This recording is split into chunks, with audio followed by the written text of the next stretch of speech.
जय महाराष्ट्र शेतकरी मित्रांनो, एसपी गोट फार्मिंग अँड डेअरी फार्मिंग या चॅनलमध्ये तुमचे पुन्हा स्वागत आहे. तर मित्रांनो, सध्याला पाऊस चालू आहे आणि हे मेंढ्या येतात. तर आज आपण हे मेंढी पालन हे करतात. जवळपास एक 300 ते 400 मेंढ्या येतात. तर त्यांनी किती मेंढ्यापासून सुरुवात केली होती, त्यांचा प्रवास कसा चालू आहे आपण पाहणार आहोत आणि त्यांनी कुठले आहेत काय नाही सर्व आपण विचारतो. तर चला व्हिडिओ कंटिन्यू पाहत राहा. तर बघूया आपण किती दिवसाचा आहे बिलू? 2 दिवसाचं.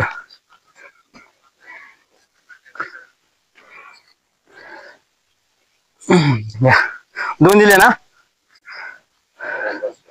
नमस्कार. आपण डॉक्टर आहे जनावरांचे, प्लस आपलं युट्यूब चॅनल आहे. तर आपण मुलाखती वगैरे घेतात त्या चॅनलवरती, जनावरांची वगैरे माहिती सांगतो त्यासाठी आहे. तर तुमचं नाव आणि पत्ता सांगा. तुमचं नाव आणि पत्ता सांगा. बळीराम लक्ष्मण कुद्रे, राहणार वांदरवाडा. बळीराम लक्ष्मण कुद्रे. लक्ष्मण कुद्रे, राहणार वांदरवाडा. वांजरवाडा. कुठे आहे ते? जळकोट तालुका. जळकोट तालुका. आता जळकोट तालुक्यापासून इकडं लातूर जिल्ह्यात आलो तुम्ही. तर येता आता तुमचा प्रवास कसा होता, म्हणजे कुठं कंटिन्यू चारत वगैरे थांबत? थांबत येतात. आता सध्याला पाऊस चालू आहे, रात्री पाऊस जास्त पडलाय. तर आता ह्या टायमाला तुम्ही कसं ऍडजस्टमेंट करता किंवा शेळ्या कशा थांबवायच्या? अशाच थांबवायच्या. आता एवढा पाऊस भिजले तर लहान पिल्ली आहेत मेंढ्याचे आजार काही आजार होत चलतच राहते. त्याला इंजेक्शन गोळ्या देतो, दवा राहते आमच्याकडे. हा, कशी काळजी घेता आमच्या? ते तुमच्या सल्ल्यानुसार असं डॉक्टरने सांगितलेलं माहिती. तर आता सुरुवात तुम्ही किती मेंढ्यापासून केली होती? बघा, आपल्याला फक्त वडिलांनी 20 मिनिटं दिलं. हा, केव्हापासून? बरेच दिवस झाले. किती वर्ष झाले अंदाजे? 10-20 वर्ष. 10-20 वर्ष. 20 वर्षाखाली. वाढीला मग 100 झाले. ते इकून काही मुलाचे लग्न आणखी परत वाढीले. तुम्हाला शेत वगैरे काही एका तिकडे गाव आहे? किती आहे? 4 एकर. 4 एकर. आता 4 एकर शेत आहे गावाकडं. इकडं मेंढ्या वगैरे कोण कोण? मेंढ्या मीच बघतो. आता प्रवास कसा राहतो तुमचा? प्रवास काय असतं तेवढंच राहते. आता इथून जायचं, आष्टामोड जायचं, आष्टामोडून परत जिथं आपला मुक्काम होईल पर्यंत. पुढली तुम्ही माहिती घेऊन चालता? पुढली माहिती घेऊन म्हणजे आता इथून हलवायचे तर पुढलं काही तुमचं हे राहते का? नियोजन राहते ना पुढलं.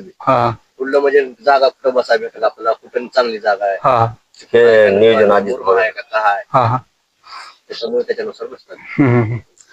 आता हे शेतकरी तुम्हाला बोलतात बाहेरचे का तुम्ही स्वतःचा? शेतकरी काही बोलत काही जाऊन आम्ही चारा दिसला त्या ठिकाणी आम्ही जाऊन स्वतः जाऊन विचारतात. आता अलीकडे तर जवळपास तुमचं आता किती वर्ष झालं? 20 वर्ष झालं चालू आहे. 20-25 वर्ष झालं. सुरुवातीला किती होते मला मेंढ्या? 20 होते. 20 होते. दोघा तिघाच्या मेंढ्या आहेत. ग्रुप वाईज आहे. Group wise. तुम्ही 3 जण आहोत सध्या? 3 जण आहे. आणखी गावाकडे गेला. जवळपास आता किती मेंढ्या आहे सध्या? सगळ्या मेंढ्या 350-400 असतात. 400. तर आता ही राहायची, तुमची राहण्याची खाण्याची व्यवस्था असेल किंवा आता एवढा पाऊस चालू आहे, चिखल राहते, तुम्हाला तर रात्री कंटिन्यू पाऊसच होता.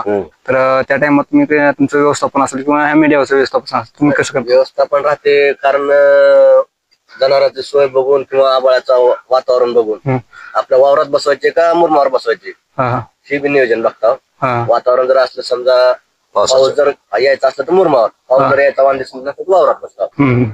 आता काय सगळीकडे पाणी वगैरे मग आता आज पाणी आहे तर त्याच्यामुळे यायचं नाही वाटलं, पण आलं तरी रात्रीच्या सोडली. म्हणजे त्यांना पावसात नाही जमत, चिखलात नाही जमत. पाऊस जमतोय पण चिखलात नाही जमत. चिखल जमत नाही. चिखल जमत नाही. पाऊस पडू द्या किती पडू द्या काही होत नाही, पण चिखल जमत नाही. तर ह्याचं जे आहे हे लोकर वगैरे ह्याचं कसं करता नेमकं तुम्ही? लोकर व्यापाऱ्याला देतो. त्यांनी कट करून नाही आपण करायचं, त्यांना आपण करायचं, घेऊन जावं. काय काय भावना जाते ती? कसं रुपये किलो? किलोवर जाते कसं? 20 रुपये 30 रुपये किलो. 20 रुपये 30 रुपये किलो. तर एका मेंढीचं सरासरी म्हणलं तर किती लोक लागते मेंढीचं? कोण अंदाज काढायचा? 200 ग्राम, 50 पाव किलो किंवा 300 ग्राम पकडा. आता हे कोणत्या जातीचे मेंढे आहेत? गावरान मेंढे. हे आपले गावरान. हे मांडजाळ वगैरे म्हणतात? नाही, ते नाही, गावरान जात. गावरान सगळ्यात ज्या जातात तुम्हाला माहित आहे म्हणलं तर आता मेंढ्या तुम्ही 20-25 वर्ष झाले करतात. तर जवळपास सगळ्यात चांगल्या मेंढ्या म्हणल्या तर कोणत्या जातीच्या राहतात? आपली सगळ्यात चांगली जात म्हणलं तर आपल्याकडे गावरान चालते जास्त. तिकडे म्हणतात ते म्हणजे सांगोल्या साईड जर माळशिरस धरलं माडगावचं त्या तिकडे खाली आंध्रात गेलं तर मग त्याची आंध्र मेंढी राहते. म्हणजे आपले महाराष्ट्रीयन मेंढी म्हणतात गावरान. महाराष्ट्र म्हणण्यापेक्षा म्हणजे आपल्या लातूर जिल्हा नांदेड आपला मराठवाडा मराठवाडा नाही भाग अलग अलग आहे पण लातूर जिल्ह्यापुरती गावरान. आता एक मेंढी म्हणलं सरासरी तर किती पिल्ले देते? सरासरी एकच. सरासरी आता ते 2 पिल्ले जी होते ते तरी सरासरी एकच. आता विकायचं म्हणलं तर विकायचं व्यवस्थापन तुमचं कसं आहे? मग आता विकलं नाही म्हणलं तर बाजारातून व्यापारी. आता एखादी मेंढी जर पिल्लू म्हणलं 5-6 महिन्याचं तर काय भाव म्हणतात ते? 7,000 6,000 म्हणजे त्याच्या तब्येतीनुसार वजनानुसार. तर वजन समजा वाढलं तर आपल्याला पैसे वाढून भेटतात. वजनावर डिपेंड आहे म्हणजे. आता ही लहान जी पिल्ले आहेत त्यांचं सर्दी खोकला आता पाऊस जास्त आहे सध्या त्याची काळजी घेतात तुम्ही? आम्ही त्याला जसं आपला ताप सर्दी होते त्याचं वातावरण बघतो पिल्ल्याचं राहू किंवा मेंढीचं राहू बघून त्याला दवा द्यायची. आपल्यापाशी दवा सगळं ऑलरेडी सगळे साहित्य सोबत राहते. आता याच्या काही जे आहेत कुठलं औषध चालतंय सर्दीला कुठलं औषध चालतंय खोकल्याला कुठलं चालतंय सगळं बघून नियोजन. म्हणजे आता याच्या काही लसीकरण वगैरे राहतात ते तुम्ही करून घेता? वर्षातून 3 करता. कोणते करता? एक बुस्टर डोस आहे आणि दुसरा 2-3 आहे डोस पण त्याचं लक्षात नाही मला. पीपीआर टीव्ही आणि FMD हे 3 तेवढं करता. घाटचा फरक काही फक्त मेन 3 जे आहेत ते आता ATV असेल किंवा PPR असेल किंवा हे आपलं FMD म्हणजे लाड्या खुरकूत आणि PPR आणि ETV. ते आता तुमचं वर्षभर असंच व्यवस्थापन राहतं का म्हणजे फिरस्तीच? फिरतच राहतं आमचं.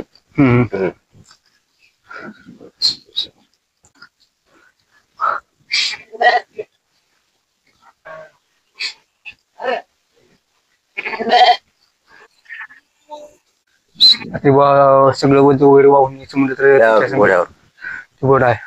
त्या गाड्यात पिले चालना गेले त्यांच्यात पिले मोटरसायकल ओढायचं. मोटरसायकल ओढायचं का ते घोडा? नाही मोटरसायकल.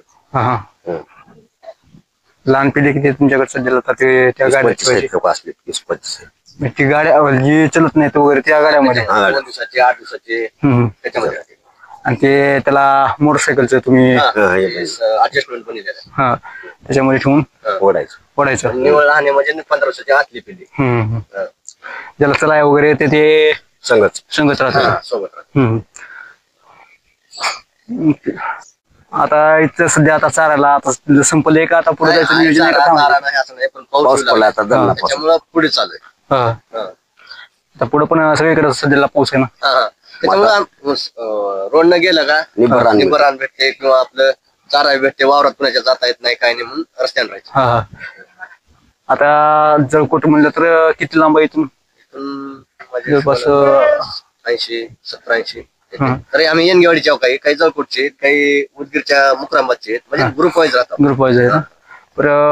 तुमचं आता प्रॉपर म्हणलं आता पावसाळ्यात हिवाळ्यात तुमचं गावाकडे थांबून राहते का कंटिन्यू असं कंटिन्यू फिरतच राहतं. आपण गावाकडे असं इकडून समजा 4 टप्पे करीत गावाकडे गेलो तिथे 1-2 दिवस थांबतो परत अजून पुढल्या गावात जातो असं कंटिन्यू चालू राहते म्हणा फिरणं कंटिन्यू. तर आता याचं जर म्हणलं तर 200 तुमचं आता सरासरी तुमच्या किती येतं मेंढ्या म्हणलो? आता सगळ्याच्या म्हणून पकडा की 400 350-400 म्हणलं तर एक मला एक सांगा एक 50 मेंढ्या येतात समजा तुमच्याकडे 350-400 आणि ती ग्रुप व्हायचे असं तर 50 मेंढ्या जर असल्या तर वार्षिक उत्पन्न किती होते? त्याचं वार्षिक उत्पन्न 50 मेंढ्याचं जर समजा यांना म्हणजे तुम्ही आपण जसं आजार होत नाही कुठला काय होत नाही महिना गेला तरी 1,00,000 होते. 1,00,000-1,50,000 होते. आता सर्व आता तुम्ही तर फिरस्ती आहेत लेंड्या वगैरे तर म्हणलं तर बाहेरच पडणार. तर 50 मेंढ्याच्या माग 1,00,000-1,50,000 रुपये परवडते का? परवडते पण ओढलोपरी जमीन आहे आपल्या जमीनपेक्षा मेंढ्याचा धंदा व्यवसाय आता 50 मेंढ्यामध्ये जास्त झाल्या 50 मेंढ्यापासून एखादी 1,00,000-1,50,000 रुपये म्हणलं तर काही नाही राहत त्यांचे मेंढ्या जागेवर राहतात ना आपलं भांडवल काय ती जागेवर भांडवल कायम राहते कायम. तो प्रॉफिट एवढं राहणार. आता चाऱ्याला म्हणलं तर यांना फक्त कंटिन्यू फिरस्तीच आहे, त्याचा काही विषयच नाही. हा, ही मेंढी लय मोठी दिसलेली. मेंढी आहे का बोकड आहे का? हा.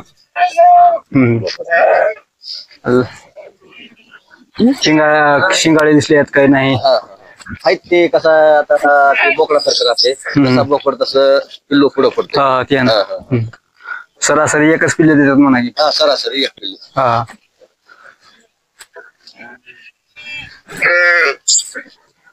त्याचा आता इथून कुठं हाणणार आहोत? इथून असं फ्री रस्त्यानं आष्टामोड जाणार आहोत. आष्टामोडून पुढं आपलं जसं घरनी किंवा लातूर जायचं. म्हणजे पाऊस थांबला, पावसामुळे. हा पाऊस थांबला आज वावरान जायचे.